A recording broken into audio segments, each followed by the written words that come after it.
Si tu souffres de colite ulcéreuse ou bien de rectocolite hémorragique, hein, c'est la même chose. Et si tu constates en plus que tu es en carence en vitamine D, eh bien, il y a fort à parier que tu aies un petit peu de peine à cicatriser et de te remettre de ta poussée. Alors, bienvenue dans cette vidéo.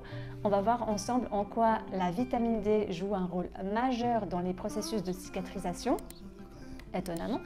Et puis, qu'est-ce que tu peux faire concrètement pour rétablir ton taux de vitamine D. Bonjour à tous, bienvenue dans cette vidéo. Je m'appelle Lara, je suis chercheuse en anthropologie médicale et de la nutrition et je suis proche aidante d'un mari qui a la colite ulcéreuse. Grâce à une alimentation hyper digeste qu'on a mise au point et un environnement favorable, ses poussées sont aujourd'hui indolores et son côlon se restaure naturellement avec le temps.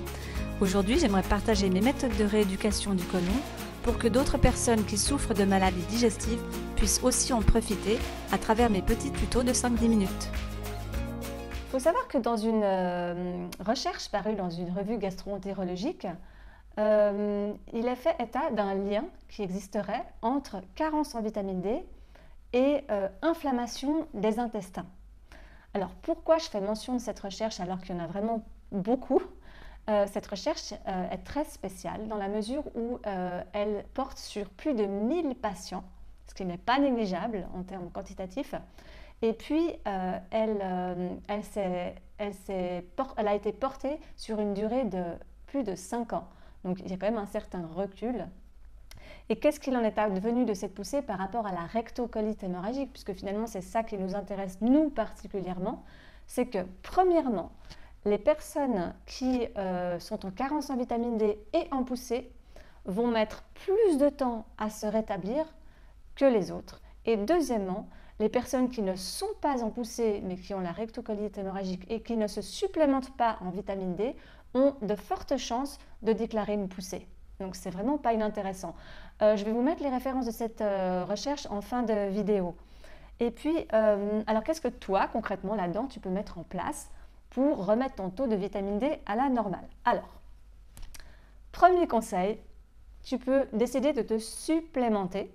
Donc, il faut quand même par acquis de conscience que tu fasses déjà vérifier ton taux si tu ne l'as pas fait. Et puis, que tu en parles ou bien à ton médecin ou à ton gastro-entérologue. Et puis, lui va te donner la posologie à prendre. Ce n'est pas mon rôle, je ne suis pas médecin. Je suis anthropologue médical et formée en nutrition. C'est quand même légèrement différent. Mais mon rôle est de t'informer à ce niveau-là. Et puis, la deuxième chose qu'il faut savoir, c'est que, et ça, ce n'est pas forcément ton médecin ou ton gastro qui va te le dire, c'est que si tu es en poussée maintenant, vraiment en forte poussée, et que même le fait de boire de l'eau te déclenche des envies fécales, ce que tu peux faire, c'est ne pas mettre les gouttes dans un fond d'eau, mais demander à la personne qui vit avec toi de te les mettre directement sous la langue. Ça dépend du flacon en fait. Des fois tu peux le faire tout seul, mais des fois il faut vraiment être carrément la tête à la renverse. C'est pas évident. Ou bien tu prends directement le spray.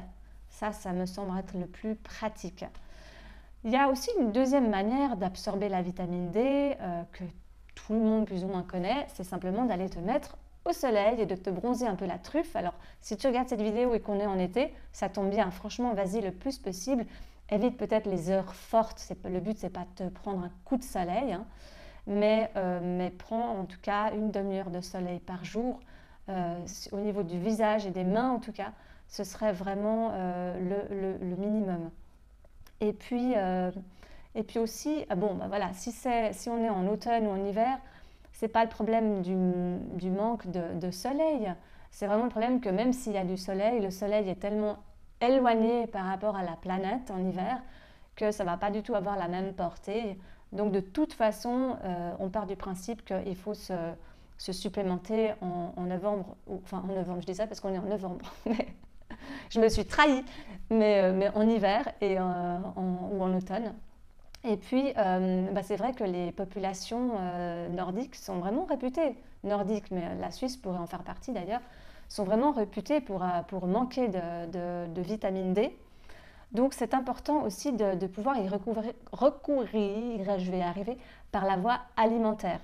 Alors bon, ça reviendrait quand même à manger beaucoup de poissons, hein, mais si tu aimes le poisson, alors franchement, ça ne peut que te profiter. Pourquoi? Parce que bon, dans le saumon, cru. Hein, si tu aimes le cœur de saumon, c'est encore mieux. Il y a une bonne portion de vitamine D que tu peux avoir tous les jours. Bon, il faudrait manger du saumon tous les jours, mais en tout cas tous les 2 jours, c'est déjà ça. Mais surtout, il y a des oméga 3 et ça, il va y avoir une nouvelle vidéo sur ce sujet. Il y a des oméga 3 de type EPA qui sont de puissants anti-inflammatoires par rapport aux colites. Donc ça, c'est vraiment précieux. Mais on y reviendra. Et je dirais que de toute évidence, si tu es en poussée et que tu es en carence, manger un saumon par jour, ça ne va pas rétablir ton taux parce que tu dois vraiment avoir une posologie qui te remette à niveau, pas qui te maintienne. Voilà. Et puis, sinon, il y a encore... Alors ça, je te laisse cette info parce que personnellement, je n'ai... Oups, le micro. Oh là là. Désolée. Personnellement, je n'ai pas de recul là-dessus, mais il y aurait la voie des insectes. Alors, il faut savoir que l'ancêtre commun de l'homme et du singe se nourrissait essentiellement, on le sait, de fruits, de légumes, de cueillettes, mais aussi, surtout, d'insectes, parce que selon l'entomologiste Jean Desfoliars américain, les insectes apportaient la plus grande source de protéines animales, plus que la viande finalement. Donc c'est vraiment une piste à explorer. D'ailleurs, je suis curieuse si tu as des retours par rapport à ça. Laisse-nous un commentaire, ça fera avancer la science, en tout cas la science de ma chaîne. Et puis, ça peut être vraiment utile. Voilà, donc je te laisse maintenant, je te laisse t'abonner à la chaîne si ce n'est pas encore fait pour être notifié de mes dernières actualités concernant la gestion de tes poussées. Et sache aussi que je m'adresse dans certaines vidéos, tu verras, il y a une playlist, aux proches aidants. Donc si tu vis avec ton ou ta chérie, il y a aussi des vidéos pour lui ou elle parce que en tant que proche aidante moi-même d'un mari qui a la colite ulcéreuse, j'ai développé tout un savoir-faire aussi, toutes sortes de stratégies de mise en œuvre pour déjà pour moi pouvoir encaisser quelque part ces périodes qui sont éminemment difficiles, mais aussi pour pouvoir soulager les maux du quotidien de mon mari. Voilà, donc si vous me regardez ensemble, je vous embrasse tous les deux et puis je vous souhaite malgré tout une bonne journée et je reste de toute façon là avec mes vidéos. Je te dis à tout bientôt. Bye bye. Nothing to see as the day turns into night.